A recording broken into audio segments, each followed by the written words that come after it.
राजनीति के खेल में हम बेटियों को भी नहीं छोड़ा। एक ओर जब बेटी बचाओ बेटी पढ़ाओ का नारा लगाते हैं और दूसरी ओर इनकी 10 कदम की दूरी पर हमारी पहलवान बहनें बैठी हैं। आज इन बेटियों को न्याय चाहिए तो ये न्याय नहीं दे रहे हैं, संसद में बैठकर जश्न मना रहे हैं। संसद में पाखंडियों को बुलाया जा रहा है, बाबाओं को बुलाया जा रहा है। क्या यही चलेगा? आप चाहते हो कि यही चले? आप लोग चाहते हो कि संविधान खत्म हो और आप लोग इनकी बातों में आ जाते हो और हमारे भाई कुछ शराब के लालच में आ जाते हैं, कुछ चंद पैसों के लालच में आके अपना वोट बेच देते हैं। अरे मेरे भाइयों, आप वो वोट नहीं बेचते, अपना ईमान बेच देते हो और 5 साल के लिए मनुवादी सरकार के गुलाम बन जाते हो। आज जो आप अत्याचार सहन कर रहे हो ना, ये आपकी खुद की वजह से करते हो, क्योंकि आप अपने वोट की कीमत नहीं समझते हो।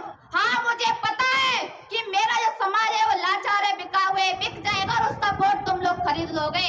पर जिस दिन ये मेरा समाज, जिस दिन ये मेरा बहुजन 85% जो मेरा बहुजन समाज है जाग गया ना, उस दिन सबसे बड़े भिखारी तुम नजर आओगे। हमारे बीच में हाथरस उत्तर प्रदेश से क्रांतिकारी बहन एकता सिंह पहुंची है।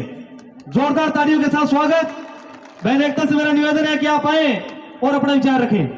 बहन एकता हाथरस से, और बड़ी बात यह भी है कि इस बहन ने जहां भी भाई के कार्यक्रम लगते हैं, भले वो दिल्ली जंतर मंतर पे पहलवानों के समर्थन में धरना हो, तमाम जगह पहुंचने का प्रयास किया। जोरदार तालियां। सभी सम्मानित साथियों को मेरा क्रांतिकारी जय भीम। आवाज नहीं आई। जय भीम। जैसा कि भाइयों आपको पता होगा कि हमारे देश में क्या चल रहा है, हमारे लोकतंत्र की भी हत्या की जा रही है। और जैसा कि साथियों आपको पता होगा कि अभी हमारे माननीय प्रधानमंत्री मोदी जी द्वारा नई संसद भवन का भी उद्घाटन कराया गया। भाइयों, जिस संसद भवन में लोकतंत्र से चुने हुए सांसदों को होना चाहिए और उस संसद भवन में पाखंडी बाबाओं को बुलाया गया और संसद भवन का पूजा पाठ और शुद्धिकरण कराया गया। इससे क्या हो रहा है साथियों? जिससे हमारे लोकतंत्र की हत्या की जा रही है। और एक और बात साथियों, जैसा कि आपको पता होगा कि एक और अपमान हुआ हमारे आदिवासी समाज का भी अपमान हुआ। हमारे राष्ट्रपति जी को इस संसद भवन में नहीं बुलाया गया उद्घाटन में। क्यों? एक और जी हम बोलते हैं कि हम हिंदू राष्ट्र बनाएंगे, जब हमारे सम्मान के और हमारे अधिकार की लड़ाई की बात आती है तब हमें ये दलित, अछूत और आदिवासी कहकर अपमानित करते हैं ये लोग। ऐसा क्यों हो रहा है और हम लोग कब तक सहन करते रहेंगे इन मनुवादी सरकार का?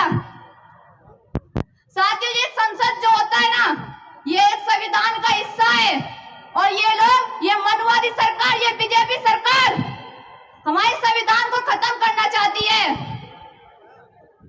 क्या साथियों आप चाहते हो कि हमारा संविधान खत्म हो?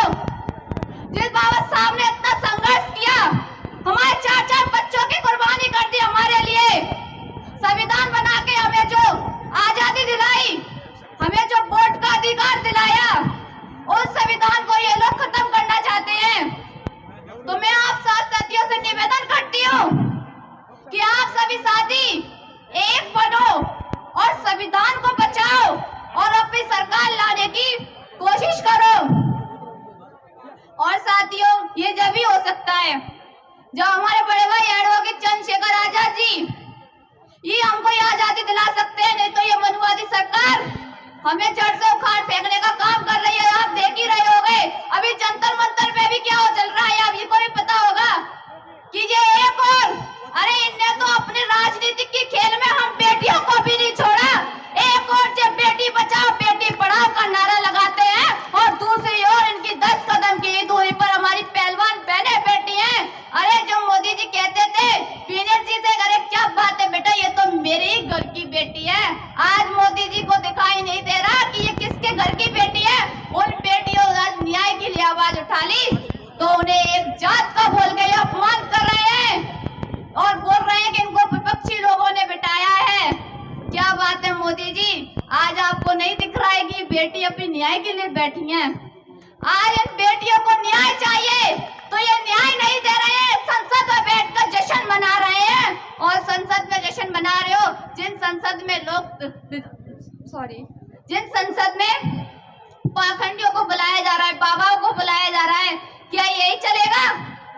आप चाहते हो कि यही चले? आप लोग चाहते हो कि संविधान खत्म हो? तो साथियों, अगर आप ये नहीं चाहते हो तो मेरा आपसे निवेदन है कि आने वाले चुनाव में हमारे बड़े भाई एडवोकेट चंद्रशेखर आजाद जी को विजयी बनाने का काम करें। भाइयों, यदि और चंद्रशेखर भाई विजयी बनते हैं तो वो विजयी नहीं बनेंगे, विजयी हम होंगे। साथियों, जब तक हमारी सरकार नहीं आएगी ये लोग हम पे ऐसे अत्याचार करते रहेंगे। और राजस्थान में तो आए दिन मैं देख रही हूँ, कभी किसी भाई के साथ अन्याय हो रहा है तो कभी किसी बहन के साथ अन्याय हो रहा है। अभी हाल ही में पूजा भील नाम की 8 साल की बेटी के साथ राजपूत समाज के लड़के ने उसका लक्कार कर उसको 10-12 टुकड़ों में फेंक दिया और इस सरकार ने उस बेटी को भी न्याय नहीं दिया। तो भाइयों, आप चाहते हो अगर ये न्याय हो? बताइए, आप चाहते हो? तो फिर भाइयों, अब समय आ गया है, एक बनो और अपनी सरकार लेकर आओ और बड़े भाई एडवोकेट चंद्रशेखर आजाद जी के हाथों को मजबूत करने का काम करो। साथियों, ये आजादी और ये स्लोगन हमारा तभी पूरा हो सकता है जब हमारे बड़े भाई एडवोकेट चंद्रशेखर जी सत्ता में आएंगे और हम लोग सत्ता में आएंगे। जब ये हमारा स्लोगन पूरा होगा तो मेरे भाइयों, आपसे निवेदन है कि प्लीज आने वाले चुनाव में बिकने का काम आप ना करें। और जो हमारी भोली वाली माएं और बहनें होती हैं वो तो बहुत जल्दी इस सरकार, जो मनुवादी सरकार है, मनुवादी लोग हैं, उनके झांके में आ जाती हैं। वो एक फ्री का राशन, फ्री की चीजें देने का वो करती है। तो हमारी माताएं,